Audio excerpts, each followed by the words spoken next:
Well, I made it home. I got home about an hour and a half ago and it's only 11 a.m. So that's kind of nice. Even though the 4 a.m. wake up call was a little tough this morning, but I literally just like rolled out of bed and got in the car. I was in my car by 4:20, which even I was pretty impressed with that turnaround. That was basically 3:20 my time at home. So I already feel like I've done most of a day and it's only 11 a.m. But I do like getting home early and having the rest of the day to get organized. I'm the kind of person that has to unpack everything when I get home from a trip. I just do not feel settled or like I can really relax if I don't like really get everything unpacked, get the laundry started, get my suitcases put away, all of the things. So I definitely prefer to get home earlier, even if that means a really, really early flight. But as soon as I got home, I literally turned around and went down to the gym. Got in about 20 minutes on the elliptical and some stretching after driving the rental car to the airport and then being in the airplane. And then I got really stuck in traffic on my way home from the airport. So I was basically sitting for over 5 hours and I know I'm gonna kind of crash probably pretty soon, or at least this afternoon, just from the early morning. And I figured if I could get a little bit of movement in, just get loosened up after sitting most of the morning, maybe give me a little bit of an energy boost to get through this unpacking process. And then I'll just have to kind of see how I feel the rest of the day. But I cannot wait to take a shower, get out of my airport clothes. That's the other thing. I think I mentioned this in a previous like getting home from travel video. I'd been talking to my friend and we were just like, as soon as we get home, whatever we were wearing at the airport or on the airplane, like I have to change clothes. I'm gonna go take a shower, hopefully feel a little bit refreshed, and then get onto the unpacking. Good morning. It's early on Friday morning. It's about 6 a.m. I've already been up for a little bit. I was hoping to sleep a little longer, but the birds are so loud in the morning that I woke up at like 5:15 and that was it. But it's always so nice to wake up back home after traveling, kind of just get back to normal routine. It's also freezing here. I had to turn my heat on this morning. It was quite cold while I was gone and it's still been getting pretty chilly at night. So that also made it hard to get out of bed this morning because it was so cold. But in my mind, even when travel is really fun, the best part is still coming home, getting to sleep in my own bed. But I'm always curious to see what my sleep data looks like the first night after I get back. Sometimes it's like being back in my own bed means I sleep really well and everything looks great, and sometimes first night back after travel is still a little bit of an adjustment. I feel like I slept pretty well. I think I'm definitely still recovering a little bit from the really early morning yesterday and the long travel day, so I definitely feel like I'm still dragging a little bit, but we'll see where my recovery and readiness is at today. Okay, this looks really good. Readiness is 86. Sleep was good. Resting heart rate was normal. Yesterday, my readiness was only like 70 something because of the really early morning and my sleep was really cut off. I think I only got about 5 hours of sleep that night. So this is a really good sign that I have recovered well. So going to get ready to go do a workout this morning. Sun is coming up, so I'll get out for my morning sunlight. Even though it's only a 1 hour time difference going to the East Coast and coming back, that still will affect your circadian rhythm and things like sleep. So that's where the morning sunlight really can make a big difference in how quickly you can get back to your normal sleep patterns, normal wake patterns. It obviously gets more important when you're traveling more time zones and you have a bigger adjustment to make. But we all know how much something like daylight saving time can affect us. So even that 1 hour change can be pretty impactful. And that's where things like the morning sunlight, movement, doing the things that really impact your circadian rhythm when you're traveling, and especially across time zones, can make it so much easier to adjust.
Okay, I just finished a massage appointment, which definitely was strategically planned for like immediately post travel. I knew I was going to be kind of tight and sore after traveling for about a week and sleeping in hotel beds and all of that. I'm so grateful to have a massage therapist that I've been seeing for many, many years who I really like and make that happen on a regular basis. It really does help me so much to manage pain and inflammation. This is also how I know I still have some swelling left in my face. I don't know how much it's showing up on camera, but like after I lie face down on the massage table for a little bit, I have really intense like creases in my face, and kind of you can tell where some of the puffiness is because I'll get pretty strong like demarcations on my face that will last for a little bit. But anyway, post-travel massage definitely was a good idea. I feel like I can take a deep breath now and ready to get on with the rest of the day.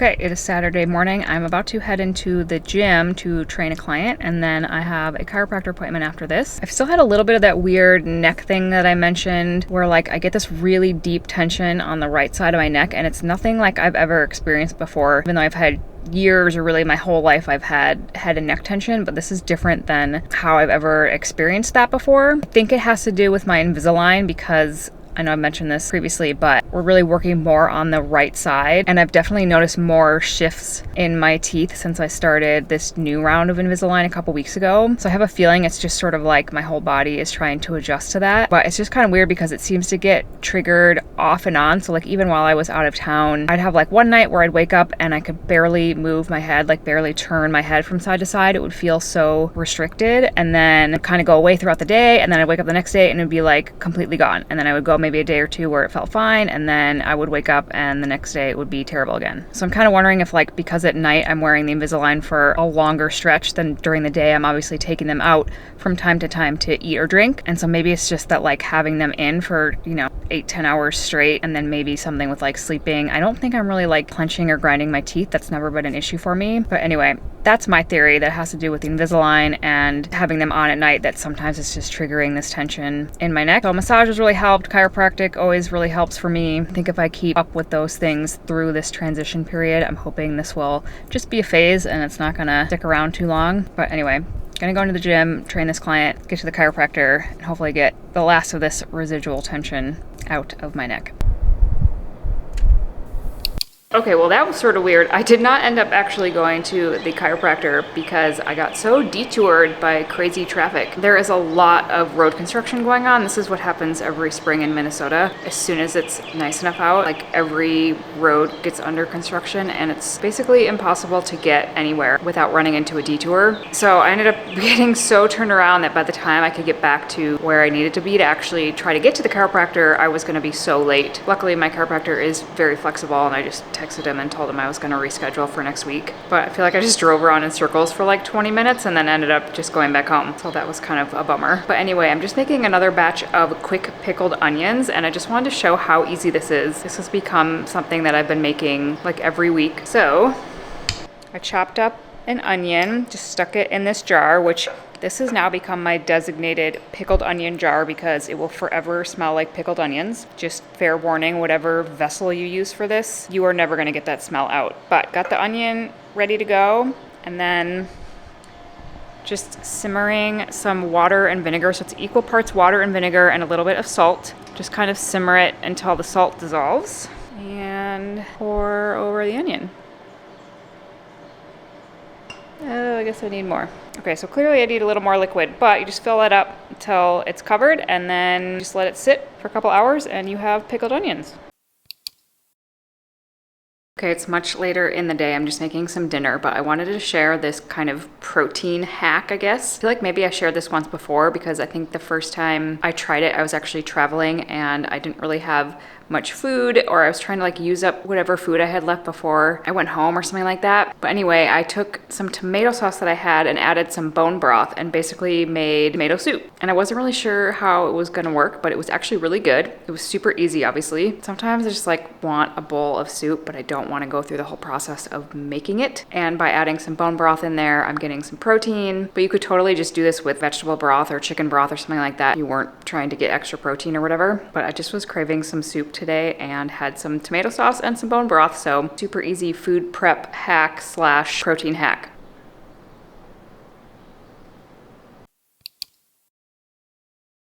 Good morning. It's Monday morning. It's a little before 10 o'clock. I got up, got my morning sunlight this morning, got a little walk in, got some movement. And today's actually Memorial Day. I really don't have anything planned today, which is sort of nice because I have a few things that I have been putting off or that I just didn't get to last week when I was traveling. So kind of using today as like just sort of a catch-up day. Everything's closed, so I have no appointments, not meeting with any clients today. So I'm just gonna get to some of those tasks that I've been procrastinating. One of the things that's been on my to-do list is to go through the lab test that my doctor sent over that she would like me to get done. So after I met with my naturopath a couple of weeks ago, she sent me a plan with a bunch of blood work and some other testing that we need to redo, like stuff we've done before that we need to retest now or that we try to kind of keep up with every few months that we haven't done in a while. And then she also put a couple of like optional, this would be nice to have if you're up for it kinds of things. So I need to go through all of that, figure out what exactly I need to get done or like what I need to schedule. Some of it I might be able to go into the office there, like where I get my IVs done and everything. They can do some of the blood draws or send off blood tests. But then there's some like more specialty tests where I might have to go to a different lab or get blood drawn somewhere else to get those tests done. So I want to kind of look through all of that, schedule anything I need to schedule, see if there's any of these other tests that she has in our sort of maybe list that I want to do. And this is where like working with a naturopath or like kind of being outside of conventional medicine, sometimes it does require a little bit more initiative, I guess, on my part to maybe go to a separate lab to get blood drawn or have a test kit ordered to my house and then I need to go through it and do it and send it off. But I actually find it really interesting and I also kind of like to know exactly what I'm doing or getting into and kind of being involved in that process of deciding what tests we're going to do or like which companies we're going to choose to go with, because there's a ton of different like gut tests out there or hormone tests. So I kind of like the process of being in the loop on all of that, even though it does take a little bit more work. But anyway, I need to go through all of that and I have a few random sort of house projects that I want to get to. I also need to get to the grocery store, which kind of nice on a holiday when like it's very quiet, there's no traffic. I think a lot of people are out of town for the weekend. Even this morning when I went out early for a walk, usually there'd be a lot of people like taking their dogs for a walk or biking, and today there was hardly anybody. I saw like maybe one or two other people. So the vibe is definitely very quiet around here today, which is kind of nice. It feels like a good day to catch up on some things, get a few things done, but without feeling like busy or the need to be super productive. So first thing I want to get checked off though is I really do want to get these lab tests scheduled because I've had this like sitting in my inbox for over a week now and don't want to keep putting that off.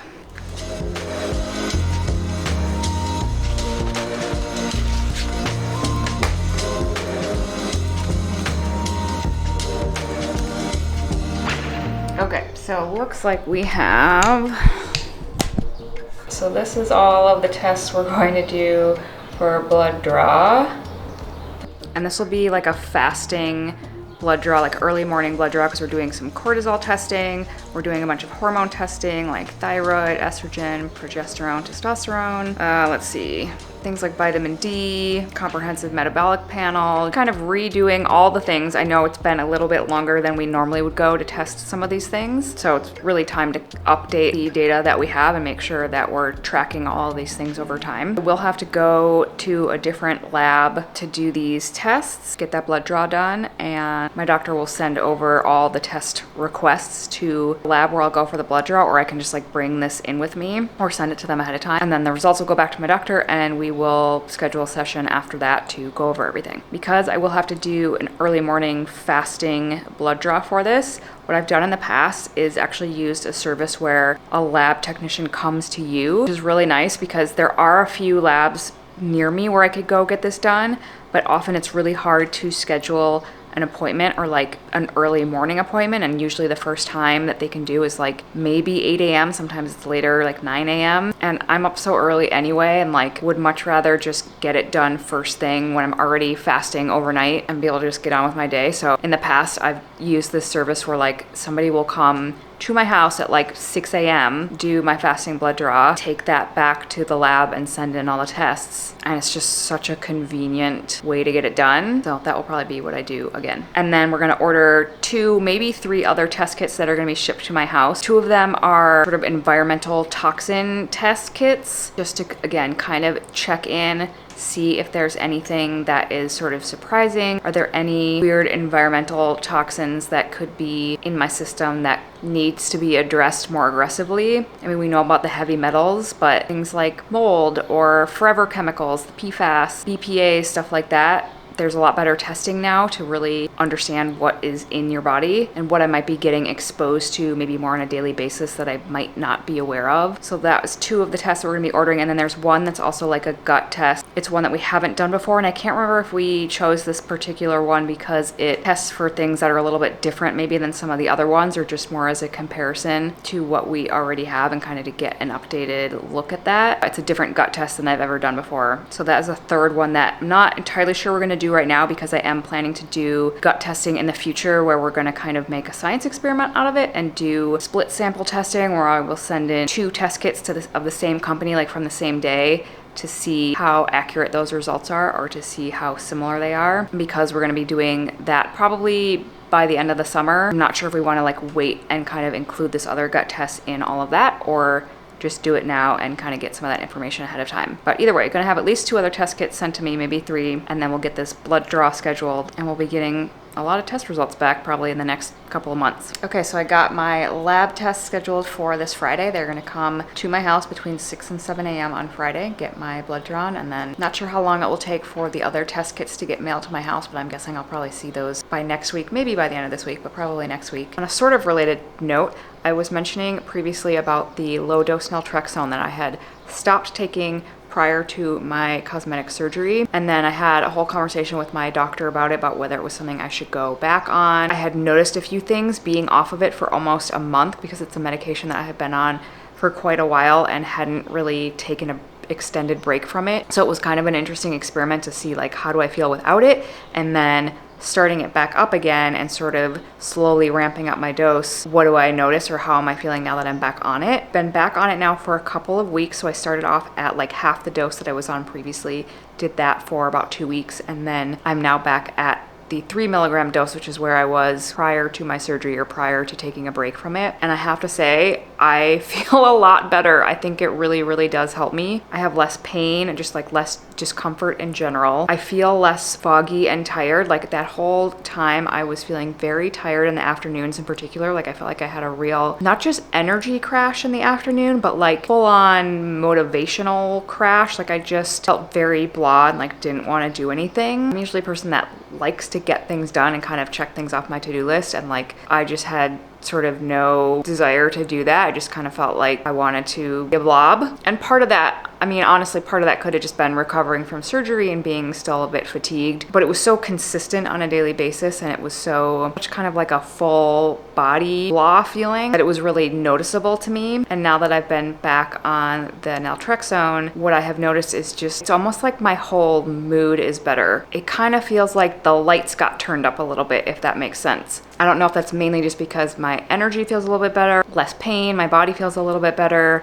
and all of that sort of combining together to mean that my mood therefore feels better. Like sort of chicken or the egg thing is the physical difference, meaning that then I am mentally feeling more motivated or upbeat or whatever, or is it the other way around? Like I feel better mentally and therefore like I have more physical energy. I'm not totally sure, but I think it's kind of both. But it's definitely been a pretty obvious difference to me in how I'm feeling maybe the last 2 to 3 weeks, really since I've started being on it or had been on it consistently for like over a week, and I really haven't changed anything else. Could it be placebo effect? Sure, I could be thinking or knowing that I'm taking this medication now and assuming that it's going to be doing something, and that definitely could play a part too. But whatever it is, I feel noticeably better, noticeable improvement since being back on the low-dose naltrexone in a pretty significant way. Like just everything feels a little bit easier. Naltrexone is known to modulate the immune system and inflammation, so it makes sense that like it's gonna make my body feel better, and that when taking that little bit of stress off of my body and like just having less physical discomfort, that's gonna automatically, I think, make me feel a little more energized and a little more upbeat. It's exhausting to feel uncomfortable, to feel really tired, and that fatigue, that sort of heavy, foggy feeling, it just makes everything in your day a lot harder. So when some of that is lifted a little bit, it's really helpful. So I'm glad that I started back up on it. And now what I'm gonna be doing is every couple of weeks increasing the dose a little bit and seeing what happens. Like, do I notice more benefit if I'm on a little bit of a higher dose, so that we can really find sort of that sweet spot where like I'm feeling the best that I can on it and not having any kind of side effects. One of the nice things about low dose naltrexone is it really doesn't have side effects. I'm not expecting to have a negative reaction to it as I increase the dose, but we'll be kind of curious to see, do I get increased benefit if I bring it up a little bit, or do I feel like I feel better on a slightly smaller dose? So that'll kind of be the experiment over the next few weeks. Over the weekend, I caught up on a ton of laundry, but a lot of it did not actually get folded and put away. So we're gonna do that now.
It's a little gray and overcast, rainy this morning, but it's still really important to get out to get that morning sunlight. It is much, much brighter outside than any lights you're gonna get inside. And still the wavelengths of sunlight that are outside that are getting in your eyes are what is signaling to all the cells in your body what time it is, triggering them into action to raise your cortisol in the morning, which we want to get all of your hormones in motion, your metabolism, energy, everything is set off by morning sunlight. And I just wanna keep in the habit of it anyway. So even if it's not a bright sunny day, I still wanna get out there and keep that consistency going. And I know I'm still getting a lot of benefits from it. Honestly, it just feels so good to get outside in the morning and get moving a little bit. It makes such a big difference in my mood and how I'm feeling. I also just learned the other day that getting moving, like especially early in the morning, getting a walk, getting that forward motion, the way that your eyes track when you are walking, that helps reduce anxiety. I don't totally remember all the specifics of it, but I think it really makes sense. If you've ever felt sort of anxious or stressed out, you go for a little walk, you feel better. So get outside, get your sunlight, get a little bit of movement. It's gonna set the tone for your day.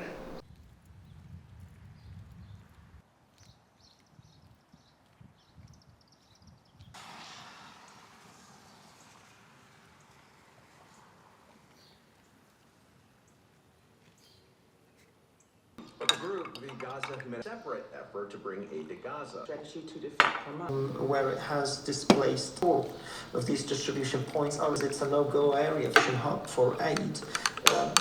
Food trucks move this plan and in the center of. But every time you go to do it, but that hesitation lines around what you can and.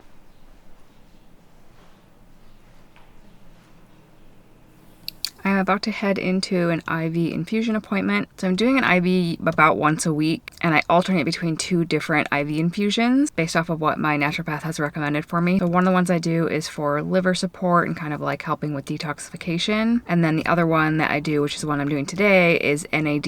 And I've talked about NAD before, but it's basically like helping with cellular repair, mitochondrial function. But with the NAD IV, it's kind of the one that I don't look forward to because it is a little bit uncomfortable while you're actually getting the infusion. It makes you feel kind of sick to your stomach a little bit. Like when it first starts, you get this big sort of adrenaline rush, and it also kind of gets your stomach going, like a little bit of a kind of a nauseous feeling. You get almost like a little bit of a congested feeling, kind of like a pressure in your chest and like in your sinuses kind of. It's very weird. It's such a strange reaction, and most people kind of report very similar things when they're getting this IV. The whole thing is just a little bit uncomfortable. It's a little bit of an ick factor. If you drip the IV more slowly, it's a lot less intense, so you can kind of control how much discomfort you're willing to take while you're sitting there. I kind of prefer to drip it a little bit faster and maybe feel a little bit worse, but get it done more quickly. And I have noticed that the more that I've done it, so like I've been doing NAD IVs for quite a while now, pretty regularly, and I do think my body has adapted to it or like adjusted to it over time, because I do find that it's easier now for me to get through it a little more quickly or just have a little less discomfort.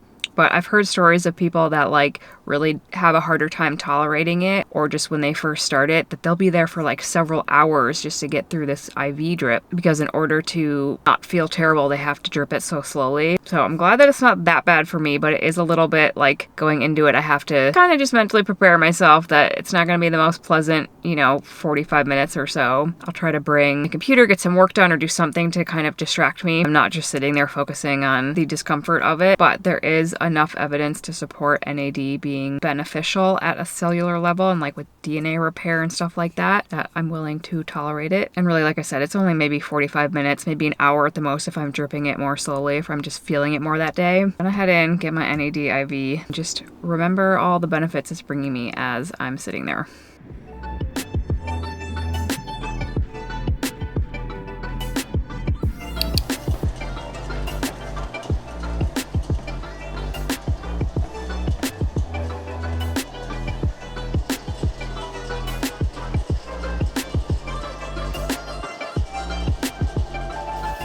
Okay, now I'm about to head into a nail appointment. Person that I've actually was seeing for a long time regularly has now moved on to something else, which is great for her, but kind of a bummer for me. It's really nice to have like a regular person that I liked to go see. And so now I've been kind of trying out different people at this particular nail salon to see who might be my person. And usually when I go into a nail appointment, I kind of have an idea of like what my vibe is or what color I want to do. Today, I really have no idea, so we're gonna have to just see what my inspiration is once I get in there.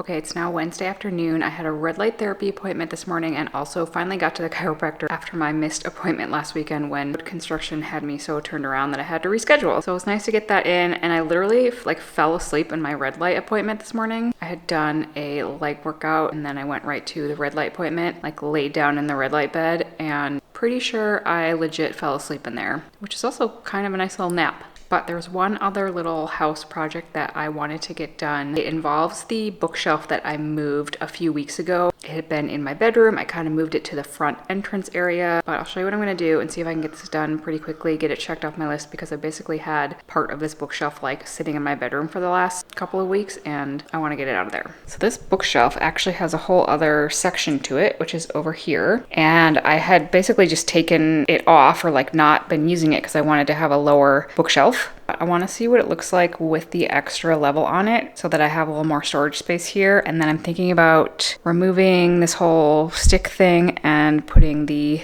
goat picture back up here. But first I need to see if I can get this piece put back on here. I don't totally remember how this works. I definitely don't have the instructions anymore. And it's possible that I'm like missing some pieces or that I've like put them somewhere and I'm never gonna find them. So we're just gonna have to see if I can even make this work first.